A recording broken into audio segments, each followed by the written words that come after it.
Hello there, you beautiful people. My name is Willow, and welcome back to Supreme Commander Forged Alliance Forever for a Subpar Commander. And today we're going to be looking at a 4v4 TMM played on Seraphim Glaciers with Team 1, as always, on the left-hand side, and Team 2 on the right. Before we get into introducing our players on this map that we have casted very recently, we are going to be directing your attention down to the buttons down below, specifically the subscribe, like, dislike, bell, and join/super thanks buttons. I recently had a mishap, and maybe I'll put a picture on screen, where my microphone fell off its stand and broke my monitor, so any support you can give to help recoup that loss would be amazing. Of course, no obligation. You all are also very beautiful, as we can go ahead and get into introducing our players, starting with Team 1 on the left, of course, and starting in the southwestern island with the Cyan Aeon, best faction and color, going first air by the name of Kula. And then we can move on to the north, where we have ourselves a deep blue Cybran going first land by the name of Lieutenant Dester. And he is rocking this position. As we move on to the northern island of Team 2, we have ourselves a purple UEF going first land by the name of Sussy Baka. Then we can move on to the northeast of him with a blue Aeon going first land by the name of Triarch. And then it's time to move on to Team 2. We're going to go north to south this time, as we have a yellow Cybran going first air by the name of Ghost 78. And then we can move on to his ally, the red Aeon, going first air by the name of Rainmaker 3000.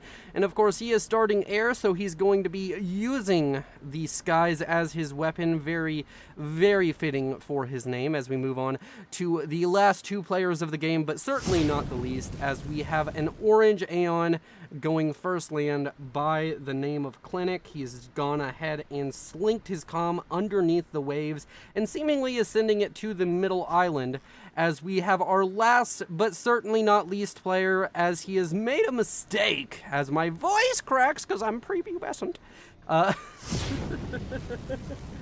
He's a red Seraphim. He made the worst mistake possible going Seraphim, and his name is Pacifist AI. That has all of our players introduced, between 5,000 to 6,000 mass, closer to 6,000 mass on these islands whenever we started the game.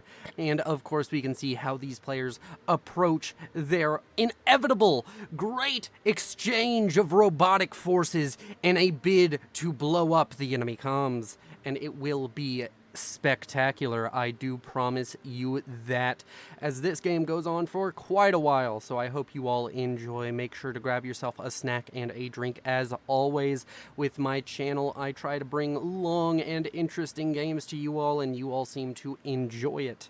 So we are going to continue on that merry path. A lot of scouting now coming out from Pacifist AI, but not to be outdone, Team 1 now has multiple players getting scouts into the sky to try and see what's going on. Scouts out from Ghost, as well as a transport going to be bringing some engineers to this island between him and his opponents. And I am, for some reason, not clicking the right buttons to get that beautiful tracking shot that we all know and love of the transport coming by.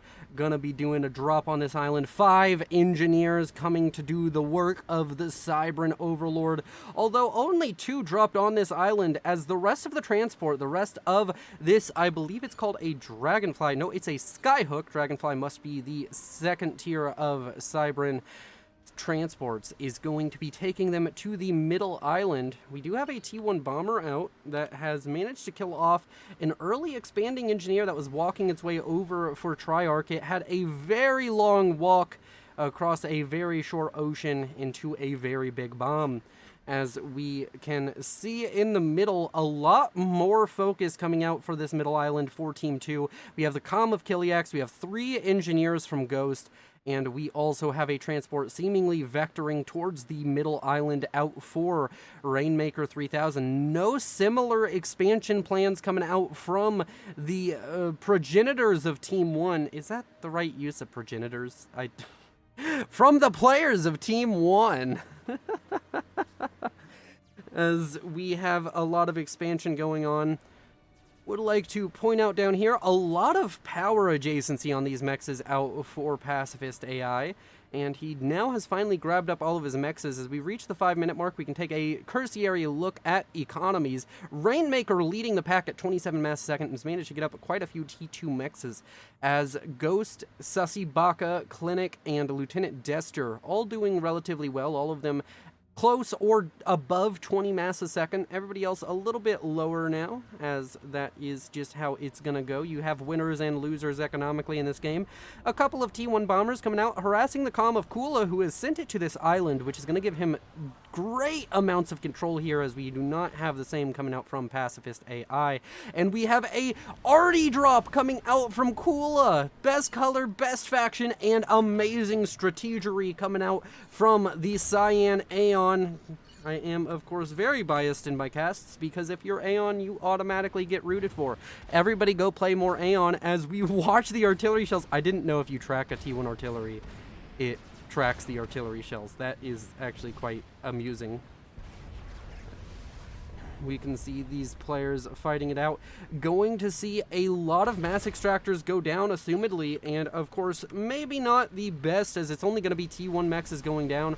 But if you can get some sustaining damage here, it will be good. Surprised to not see any kind of response. I guess we do have some Auroras now being produced by Clinic, and Clinic needs to be careful. He needs to start sending some of these Auroras down here to deal with these artillery. Maybe they just don't know about it yet. They don't have a radar on the island, so they're just going to be a little bit confused why their mechs are gone. I don't believe Kula has managed to put his artillery in danger of being spotted visibly just yet. So Kula getting a ton of value out from these T1 artillery. I'm sure there's other stuff going on across the map. The middle is being fully claimed by Team 2, but it's just not as important as this artillery drop and what it may be able to cause damage-wise onto this Team 2 roster, as there's going to be entire air factories going down very soon. This should be a real and present threat now. You should be able to see it. We need to see a proper and swift response out from Clinic, as this island is under siege by 5 very brave and very honorable T1 artillery out from the Cyan Aeon, managing to pick up another mass extractor. We have 2 ranks of veterancy on one of these artillery, and they're gonna start killing off all of these air factories, which may be huge, as early air on this map is incredibly important. Once you start going into that T2 phase, whoever has the most interceptors is going to be at a massive advantage, as they're going to be able to be the ones who use their interceptors to their full extent. The artillery are gonna go down. Our heroes of the Aeon, their veterancy and all, will be dying momentarily, but they will maybe be able to take a T2 mechs with them. We're gonna have to see if enough shells get into the air in time. Oh, it's gonna be close, but no cigar. 100 HP, one more artillery shell would have done it, and that would have been a brutal blow onto Clinic. And now we have Killiax, who is under siege by T1 Navy, and he's in a little bit of danger. Some Navy showing up from both Kula and Lieutenant Dester. Let's go ahead and check on the northern side. Both both Triarch and Kula opting to put their Aeon comms onto the islands and secure them. Triarch gonna get a nice little clip of reclaim out of all of this. Once that goes down, we're looking at 600 reclaim, and he has already queued all of it up. He is so happy to be able to grab that reclaim and throw it into, assumedly, his economy, or maybe just into more boats. And I do believe that with the sniping of all of those air factories, that Team 2 is just a little bit behind on the air. Speaking of air, we have T2 air finished up now for Rainmaker. A lot of idle T2 engineers.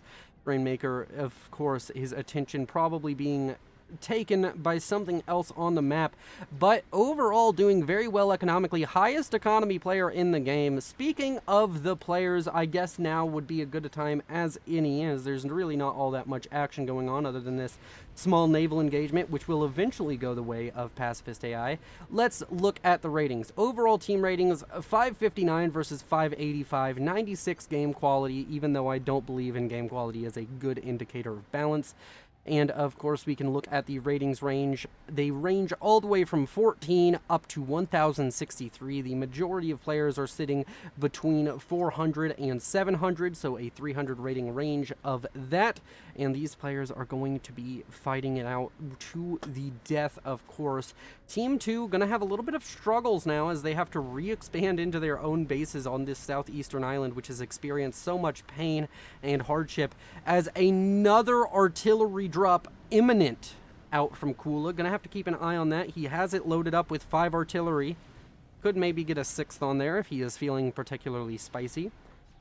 And he could just redrop the same area. There is now no auroras in the area. There's nothing here to really stop another artillery drop other than just forewarning and shooting it down with air. So I think it might be a good strategy, although Kula may have just forgotten that the artillery drop exists at this point. I'm gonna have to maybe see if he can continue to get sustained damage down onto that southeastern island. I think that's your only good drop potential other than maybe this island back here, which has a bunch of T2 mexes now built up. Because Rainmaker 3000 full T2 and building a ton of T2 power and spreading it out. Interesting decisions with the power there. He is on the strongest economy, so I guess he does get to choose what he spends it on. He's currently on 2 T2 P-Gens and probably could go T3, and in fact already is up to nearly 50% on his T3 air factory. He has a plan and strategy. Not getting into the water, though, could be a little bit dangerous. Going to build a wave breaker, that T2 torpedo launcher. I am very anti-T2 torpedo launcher. The only 2 torpedo launchers I feel that you generally should build are, of course, going to be your T1s, and those are desperate times if you're building them, and then harms, and those are those are times of plenty, honestly. As we continue to see stuff going on over here, a singular sub out from Ghost going to be going down to the horde of subs, along with one out from Triarch. Coming out from, of course, Sesibaka, who we haven't spoken about very much. He is over here. He is quietly sitting by, has a bunch of air sitting on the ground there. Pacifist AI has managed to ward off the much superior navies of both Kula and Lieutenant Dester. Very interesting to see that turn of play. T3 Air about to finish up for Rainmaker. Let's check in on Ghost, who is our highest rated player in the game. He is up to T2 land, and he is on a decent economy of 52 mass a second, starting to build a destroyer. No assistance, although he is building a T1 torpedo launcher. Not quite sure what the reason. I guess he is a little bit worried that his opponents have a lot more T1 Navy than he can currently muster. As these players continue on their slow build-up. I promise it will get more interesting soon. It's a slow burn, much like the Arachnophobia cast, which you all seemed to deeply enjoy. As we reach in for another artillery drop from Team 1. Team 1 making the game spicy, as we see, I believe is that a flak? Is that a flak? Yeah, he's building flak. Unfortunately, I bet he wished that flak was already built. As these artillery gonna land, that engineer could solve all of this with a couple of reclaim orders, although not seemingly going to happen. What is that? Chariot almost going down to artillery. Not a very common sentence by any means. I believe that's a eruptor trying to be thrown up. The T2 mass extractors, at least one has already gone down. Another one may be soon to follow as the commander of Rainmaker tries to chase down these artillery. A T2 P-Gen could be at threat, although I don't know how important it would be to kill a T2 P-Gen. Another T2 mech's going to go down. Of course, just a couple of T2 mechs is not unsustainable damage for Rainmaker. Despite this, still the second highest economy in the game, and he will be able to rebuild those relatively quickly with all of the T2 engineers he does have on hand. Does lose a T2 P-Gen, is of course reclaimable, is very much so in his territory, but the artillery drop still proving effective for Team 1. And of course, speaking of artillery drops, another one was made out from Kula, and he has killed all of the mass extractors of Pacifist AI, and he has now killed off all of the air factory. Pacifist AI has been dismantled. He has been disassembled this game back down to 1 mass a second, the worst economy in the game. He has been struggling oh so heavily against his opposition. Now with torpedo bombers in the water, I feel it is a matter of time before we see Pacifist AI take the deep dark plunge into nuclear hellfire, as he is in a world of pain. He is maybe going to be able to get back on land, maybe go hide himself inside the base of Clinic, although I think his days of producing units and fighting with Kula and Lieutenant Dester are soon to pass. Seems as though, seems as though, I was watching this Willowcrest and he just kept on fucking saying stupid shit. I really need to stop watching this guy. Every time I see him, even his thumbnails make me lose like 3 AQ each. Oh man.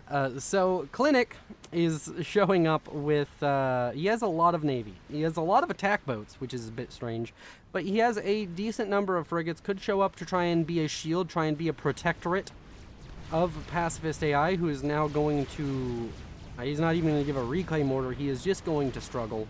That is the bus that he is on, the very, very particular bus of struggling all the way home.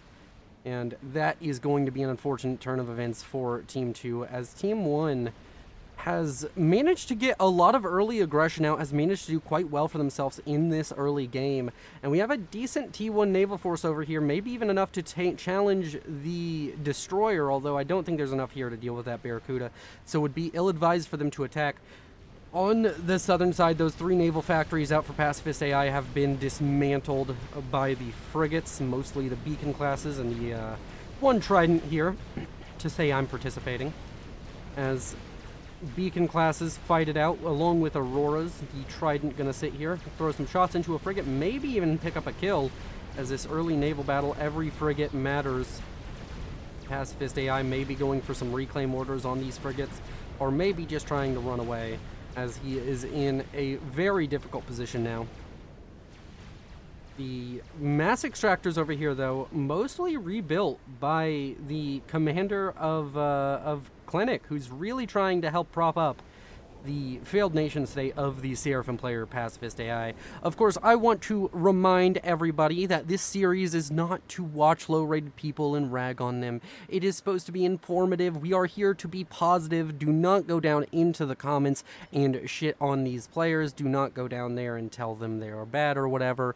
Trust me, most players know that they are bad when they are bad. And most players in the position of Pacifist AI, he's going to be very sad that I casted this. Just don't be mean. Don't be a dick. It's really that simple. Although I guess it's not, considering we have a lot of books in the world telling people not to be dicks. But I digress. No need to get into that debate any further. Here in the Central Island, we even have T2 mexes up here for Rainmaker. Rainmaker has been ecoing out of his mind. He's up to T3 Air. He's building a T3 P-Gen.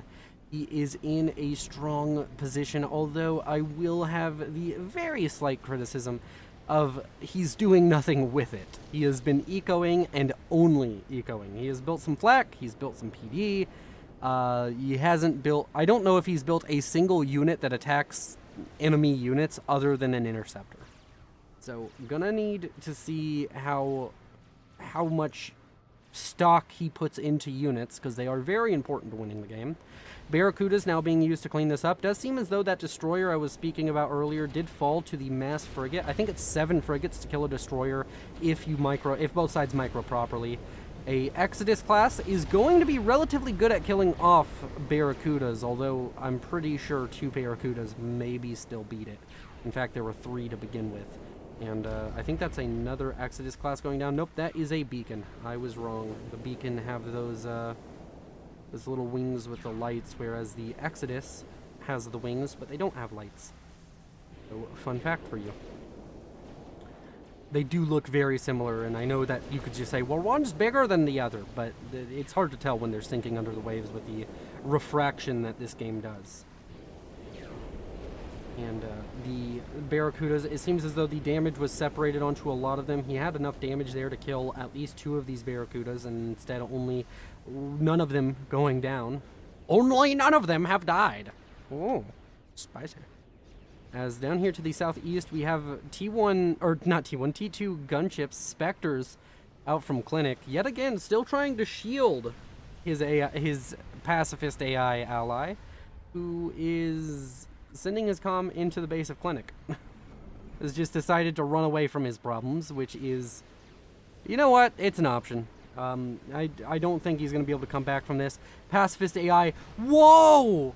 Okay, you know what? Take back what I said. Throw some shade at Pacifist AI down in the comments. He walked his comm over to Clinic's base, then Control K'd. That is some toxic shit. That is not okay. That was very... Nah, fam. That leaves a very bad taste in everybody's mouth. Nobody is okay with that. As we see torpedo bombers out from Clinic, still valiantly fighting it out. And of course, we can yet again point to the fact that he was playing Seraphim. Seraphim players are just the worst. And he, of course, has to take out his frustration on the much superior, much better, much bigger-brained Aeon player to his north. As we now have engineers being dropped onto this island by Kula. Kula going to be trying to get into this fight. Although he is in a bit of danger, needs to walk onto land. That's a lot of torpedo bombers. Kula, you need to watch out, my friend. You're under a sustained threat. No, T1AA will not save you here. Walk on to the land. He is given the order, although he's going to have to walk a little bit further than I'm sure he would want. As getting back onto land from this position, you have to walk all the way around until the land surface area... Gonna say levels out. As Kula goes down, he's had some beautiful plays. I think he even killed off his T2 engineers that were on the land there. So that's going to be unfortunate for him. As we're going to be seeing Lieutenant Dester sitting in a very strong position. He has been using Corsairs to a great degree. He has a lot of Corsairs out onto the field. And as we take a step back to look at the situation, Team 1 up by 70 mass a second. Of course, a lot of that can be attributed to Pacifist AI's horrible showing this game. And his very toxic gameplay, sabotaging his teammates. And overall reclaim numbers, Ghost doing a very good job with the reclaim at 4.3 thousand, 2.7 thousand for Clinic, Rainmaker at 2.1 thousand.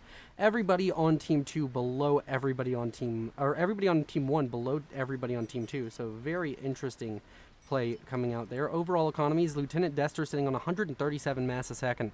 He's going to be a scary force to be dealt with and is very soon going to have a lot of units to throw at his opposition. Would love to see him try and put a little bit more pressure down on to Clinic. That T3 air we were talking about earlier, it hasn't really come into play just yet, although we have quite possibly one of the scariest units in the game. And why do I keep on doing that? Let's go ahead and go to Observer. The Restorer. These very bulky anti-air, I think that's what they're even called, anti-air gunships. Gonna be very difficult for Team 1 to deal with, especially considering I don't believe Team 1 even has T3 air as of this moment. Maybe Dester? No, Dester doesn't even have it. He's going for T3 air now, but the Restorers are going to be able to quickly make they're going to put a lot of holes in these boats, especially the Infinity class cruisers. They don't have a whole ton of HP, only 3,000, and the DPS out from these Restorers and their bulkiness will allow them to just tank the fire from these cruisers. You can see the cruisers getting in a lot of shots. They'll kill off a couple of the Restorers, but the Restorers will just come in and destroy the Infinity classes with very little opposition. They're going to lose a couple, maybe 3 or 4 Restorers, and then they will be able to just completely dismantle this Navy one boat at a time. Another cruiser comes out, and another set of Restorers will be able to kill it off. I don't know if this is a mass positive trade, but it is a very powerful statement coming out from the Red Aeon player, Rainmaker. As he now is going for the T2 HQ, going for the Jugular, the technology that can be used to deal so much damage in this game. The Restorers have a lot of HP and a lot of DPS.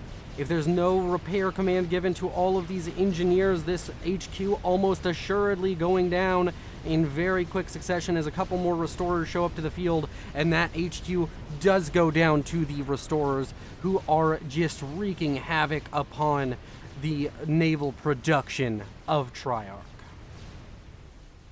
We can take a look around. We now have some aggression coming out from Lieutenant Dester, who is trying to kill off the comm of Clinic. Dangerously low, only a couple of destroyer shots away. This could be a very early ejection, although it does not seem Lieutenant Dester is too interested. He even has Corsairs in the area, which he could use to kill off that comm. And no, the comm goes down to the Exodus class. Clinic is defeated. This base most likely going over to Ghost, but maybe even Rainmaker. And this is going to be a difficult position now for Team 2. They've completely lost one of their islands. And Team 1 is in a very strong position, although the Restorers making a case for Rainmaker just taking this game by the reins and saying, I'm going to put on the gas, and you do not have a response. We do have T3 Air finishing up momentarily for Lieutenant Dester. He's at 70%. Although, how many ASF will you need to deal with this Restorer Cloud? You can build a bunch of AA, but that just stops them from attacking you at that given point. It doesn't stop them from just attacking you outright everywhere else, as T3 Mechs is going to be going down for Triarch, and these Restorers are restoring hope for Team 2 in victory. Corsair's going to come out, although the AA of the Restorer is incredibly strong. Those Corsairs going to get one pass, maybe two, before going down, and this is looking dire for Team 1. As the economy, one building at a time, these Restorers going to be used to dismantle everything that Triarch has built this game. And we even have some Navy now showing up for Ghost after the navies of both Triarch and Sussy Baka have been dismantled by the Restorers. In comes the naval units of Ghost to increase the effectiveness of this siege. And we can now see very soon Triarch going to be lowered to that pitiful 1 mass a second mark. He's going to be in as much disarray as earlier Pacifist AI was, but in a much worse position, as these Restorers, they just keep grouping up. How many does he have? He's up to 23 destroyers, or Restorers, and I mean, even 23 destroyers would be freaking terrifying right now, because nobody could deal with that. But the middle island going down to Lieutenant Dester, who is getting a lot of damage done. He's completely destroyed this island. All of the eco generation down here is gone. You still have the Aeon tech, you still have those structures that can produce, except for a couple of T2 mexes. This island is all but forgotten. As the Restorers come in, some SAMs being thrown up by Sussy Baka. This may be able to clean up the Restorer cloud. We were looking at 23 just a moment ago. We're down to 13. He is losing Restorers at a rate of naught, but it is, of course, just a temporary reprieve. As Rainmaker has committed to this strategy, it would seem he is continuing to build Restorers, and he will be able to rebuild a very, very large cloud of Restorers in a short amount of time with that incredible economy he's been boasting all game. Although it seems as though he's lost quite a bit of economy due to that central area falling. May want to look into scaling his economy a little bit more, putting a little bit less into those Restorers. He's only negative 20 building all of them, so maybe he can put up with it. If a decent bulk of cruisers comes out as well, they can do what those SAM sites were able to do. Although it is going to be a uphill battle now for both sides, honestly. We have players on both sides who are incredibly strong and players on both sides who are incredibly weak. And it's going to be interesting to see how it plays out. Naval battles now taking place.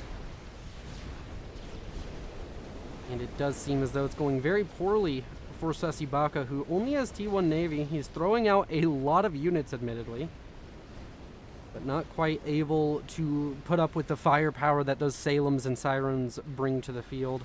Lieutenant Dester trying to make his way up to the northern island, trying to continue this siege that he managed to do on the southern island further into the fields of his opposition.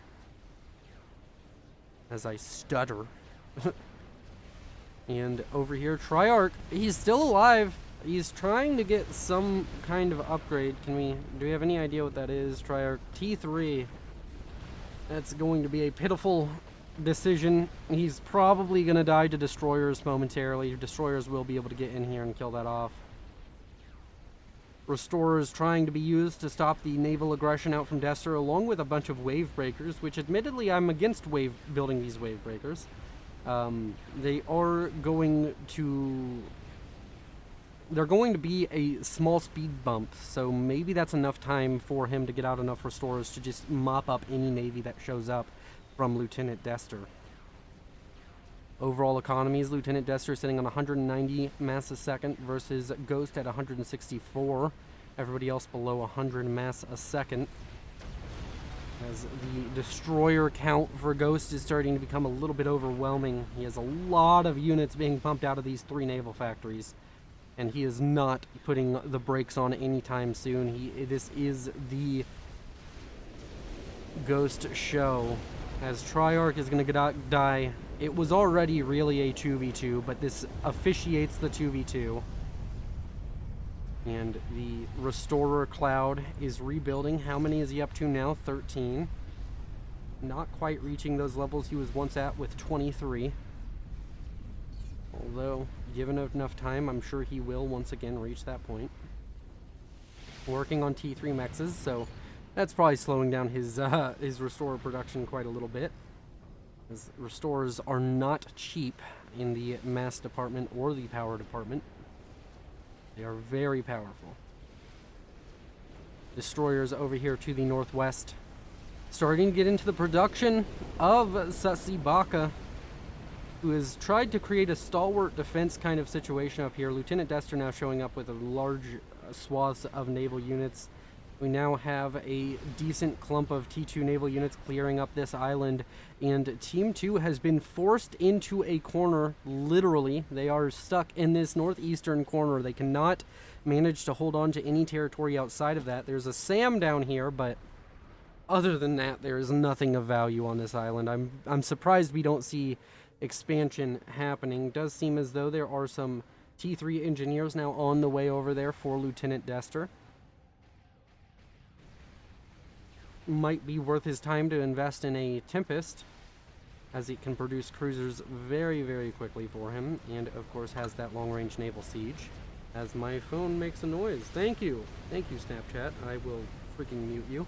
As the Restorer Cloud being used to great effect here. Killing off all of these units. Destroyers going down. Of course, there is a decent amount of AA in this force, but it will be all for naught. I think I just saw a Corsair come in and get absolutely sniped.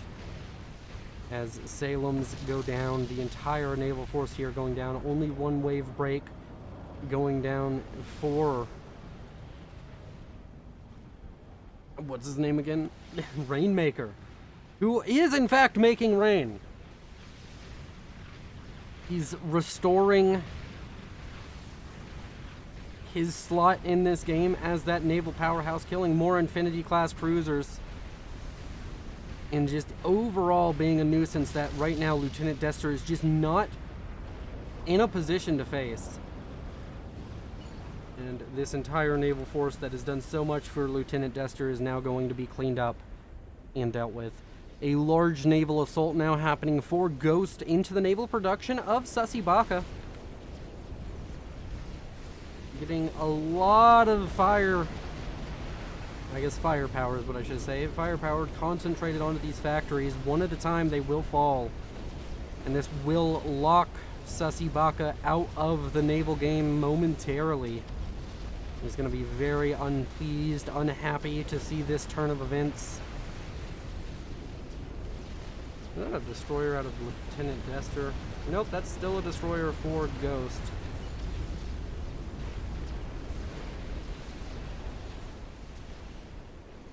As I believe that Team 2 just doesn't currently have the tools to deal with the combined production of Ghost and Rainmaker, with both the Restorers on the field and the overwhelming T2 naval firepower coming out from Ghost. Is dangerous, although Lieutenant Dester sitting on a very strong economy. Is that reclaim related? No. He is just on a very strong economy. Maybe he can make something happen. He has managed to get quite a bit of territory under his belt. Now starting to take over this island over here, starting to get a lot of reclaim coming in, over 200 mass a second. We're looking at the range of economy. Wow, that is a very volatile setup. Well, I wanted my volatility to be all in one place, so that way whenever it blows up, it just blows itself up. Restorers. How many are we up to now with the improved economy? 25. I think that's the biggest number we've seen so far. A couple may go down to this Siren class if they don't come into range and just kill it off very quickly, but you can see those Siren class missiles. They hit the Restorers and it just takes a tiny chip of health off of them. It's not an effective strategy for dealing with the Restorers until you have an incredibly large amount of Sirens out on the field. And Lieutenant Dester looking very light on the Navy now, and looking very desperate to make something happen for his team. Whereas Sussy Baka is just in a hopeless position. He's built a bunch of Glink Hammers, which means his base is going to be very difficult to siege. He's managed to do a decent amount of attritional damage. You can see all of these wrecks that are between 6 and 900. Those are all going to be T2 ships out from Ghost who have died mostly to those artillery pieces, which are, I'm sure, getting some ranks of veterancy or close to it. Yeah, a couple of them have vet. And going to be a little bit of a deterrent from T2 Navy attacking him for a little bit. Lieutenant Dester just in a difficult position. He's starting to produce bricks. Wonder what the strategy behind that is. As the Restorer cloud continues to grow, how many Restorers are we sitting at? 29. There are some areas in which he just does not want to send the Restorers, although I think he could be a little bit more aggressive with them. I think he's more focused on ecoing up at the moment and letting Ghost do his work, letting Ghost soften up these land-based targets, maybe kill off some of the AA for him. As Ghost is going to be forced back here, not going to be able to get rid of some of this naval production, which I'm sure he would very much so enjoy to get rid of if he does know it exists. He does know it's there. Here in the middle we have some SAM sites up. The SAM site's going to be a little bit better at clearing out these Restorers than those Siren cruisers were earlier. Although the overwhelming situation that these Restorers produce is very scary. 30 Restorers and counting. ASF being produced now by Lieutenant Dester. He's going to need a lot more than this factory can currently produce. And the situation is dire. We have a ton of Corsairs now out from Ghost, maybe looking to do a snipe. Seems as though some Janus are going to come over there and be like, yeah, I don't really like you having all of these Corsairs, although it's going to be a very one-sided fight with how many Corsairs are in the air. And the Janus do go down. Restorer cloud lingering around the middle, sharking around, trying to find a hard target to eliminate. I'm trying to slowly box Lieutenant Dester out of the Navy.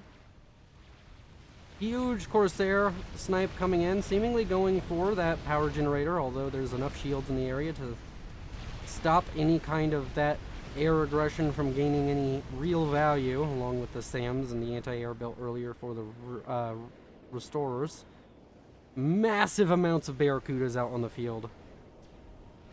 Destroyers do win mass for mass against Barracudas, although this is a very large number, and the Restorers will be able to get in and deal an insane damage down onto these destroyers, which will have no chance at dealing with the Restorer Cloud or the Barracudas at this point. As it seems as though Team 1 needs to find an ace up their sleeve if they have any hopes of winning this game.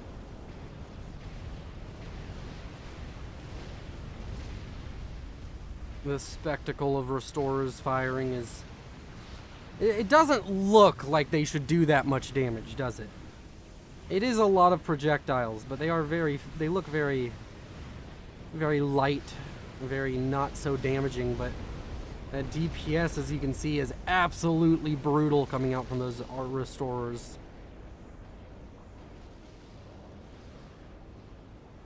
And the restorer count is up to 31, and you have 4 restorers that are about to fall out of the sky via lack of fuel. It is quite funny. As the Barracudas come in and start to solidify the final moments of Lieutenant Dester, who is arguing with his teammates. And his teammates are admittedly just kind of yelling at him, which, yeah, it doesn't really help. I'm sure he understands that he needs a large ball of ASF, and the reason they're running in one at a time is he has them on patrol. And that's just a lower level thing that people do. People aren't so, they don't group up their ASF and just let them land, which is a valid strategy. I mean, just letting your ASF land, letting them stay in one spot, not having them accidentally run off to chase a scout across the map. As the restorers come in, and Rainmaker brings the rain, is very much so like his name, bringing in, it looks like little green droplets of rain being thrown at the opposition. Both sides playing well, although Rainmaker, with his strategy of ecoing up and going for his... He came in with a plan, and his plan was restorers.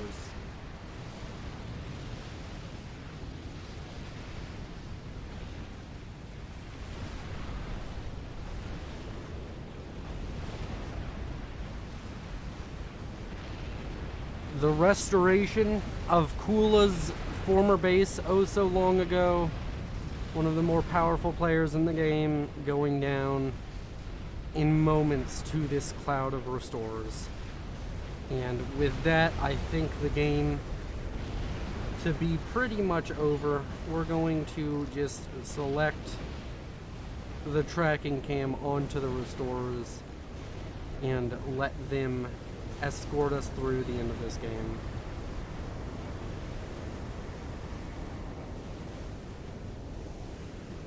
Thank you all for watching. You all have been beautiful. Let me know in the comment down below what type of games you want to see. You know what? Actually, I don't remember how long this replay was, so I don't want to like have a really long time at the end. I do try and check the times of the replays and try and time it out a little bit better. Although, you know what? Now that I look at it, we might have a chance. Sussy Baka going for a Novax. If Sussy Baka can continue to just turtle up here and get up a couple of Novaxes, he could really easily destroy this island.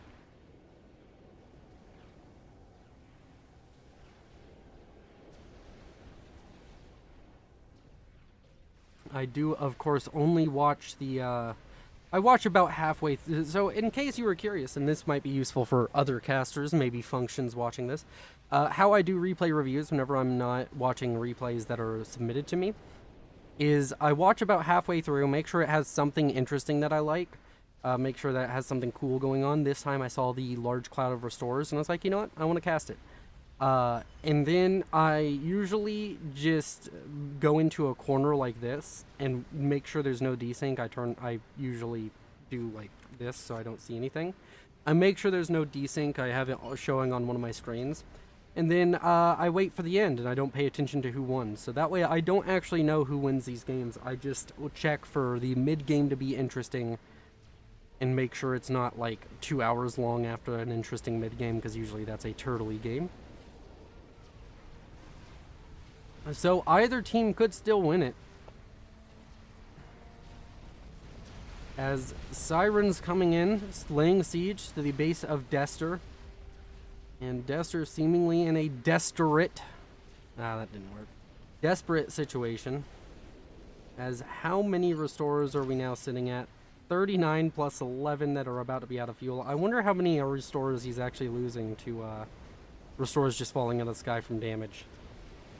A large ball of restorers. Just eating through anything they can get their hands on.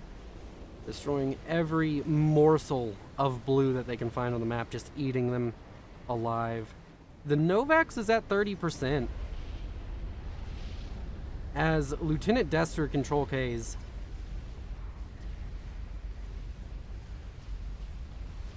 Ula says the satellite will be useless, sussy. A group of ASF has been created over here. 9 ASF. Is he going to use these factories at all, or has Sussy Baka just decided he's going for Novax or lose?